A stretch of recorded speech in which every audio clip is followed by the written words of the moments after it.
হজের মধ্যে ছোট হজ বড় হজ এটা বলতে কিছু নাই। অনেককেই বলতে শোনা যায় যে আমি হজ করতে যাচ্ছি। রোজার মাসে একজন বিদায় নেবেন, তিনি বিদায় নেওয়ার সময় বলতেছেন যে আমি হজ করতে যাচ্ছি, দোয়া করবেন। আমি চিন্তা করলাম রোজার মাসে আবার কিসের হজ? তিনি বললেন আমি ছোট হজ করতে যাচ্ছি। ছোট হজ বলে কোনো হজ তো আল্লাহ রাব্বুল আলামিন ফরজ করে দেন নাই।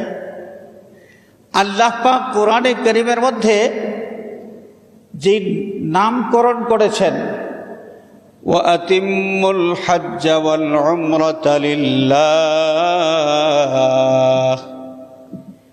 তোমরা হজ এবং উমরা সম্পাদন করো আল্লাহর উদ্দেশ্যে।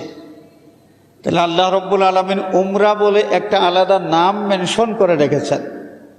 তো আল্লাহর রাখা এই নাম বাদ দিয়ে আমরা উমরাকে হজ বলতেছি, এটা বাড়াবাড়ি হয়ে যাচ্ছে।